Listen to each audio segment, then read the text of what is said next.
Newly released text messages reveal former President Donald Trump's would-be assassin, Thomas Crooks, was on authorities' radar nearly 100 minutes before he fired at Trump during a campaign rally in Butler, Pennsylvania, back on July 13th. The New York Times received the text messages from the office of Iowa Senator Chuck Grassley and verified them. The first text was sent from a local police countersniper at 4:26 p.m. that day.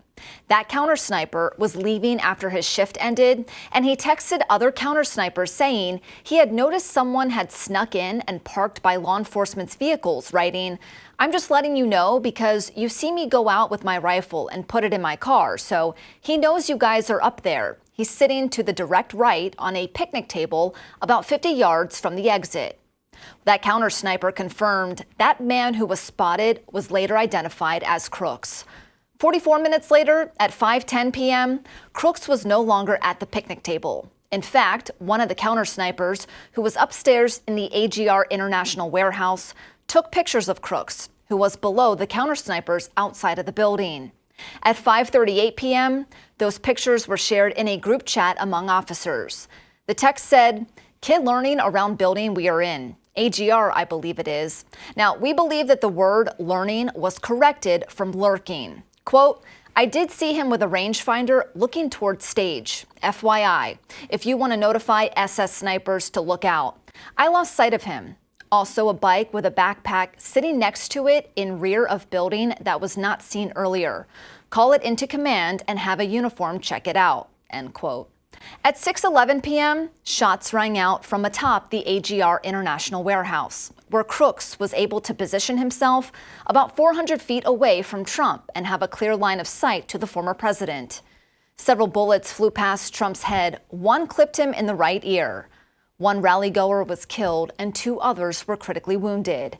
A Secret Service sniper team fired at Crooks, killing him just seconds after he opened fire. Testimony from FBI Director Christopher Wray and then Secret Service Director Kimberly Cheadle also helped to fill in some of the blanks, including that Crooks did research on President John F. Kennedy's 1963 assassination. On July 6th, he did a Google search for, quote, "How far away was Oswald from Kennedy?" According to Wray's testimony, on July 5th, Crooks traveled about an hour from his home in Bethel Park, Pennsylvania, to Butler to scope out the site of Trump's rally.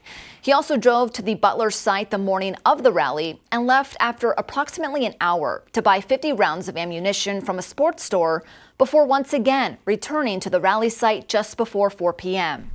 During testimony, FBI Director Wray said Crooks had purchased a 5-foot ladder the morning of the shooting, but that the ladder was not found at the shooting site, and it was unclear how Crooks got onto the roof of the warehouse with a rifle. Yet I can tell you, which may be relevant, though, to your question, that, and I don't think this has been reported yet, that the weapon had a collapsible stock, which could explain why it might have been less easy for people to observe, because one of the things that we're finding is people have observed him. The first people to observe him with the weapon were when he was already on the roof, and we haven't yet found anybody with firsthand observation of him with the weapon walking around beforehand. So that doesn't mean he wasn't, obviously, but the collapsible stock is potentially a very significant feature. The local SWAT team out of Beaver County, Pennsylvania, who were stationed in the AGR building, also told ABC News they had zero communication with the Secret Service snipers the day of the shooting. We were supposed to get a face-to-face briefing with the Secret Service snipers whenever they arrived, and that never happened.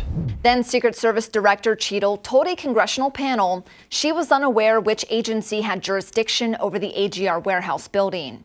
She resigned her position the day after testifying on Capitol Hill. The FBI is still investigating the assassination attempt against former President Trump. For Straight Arrow News, I'm Lauren Taylor. For more unbiased straight facts, download the Straight Arrow News app.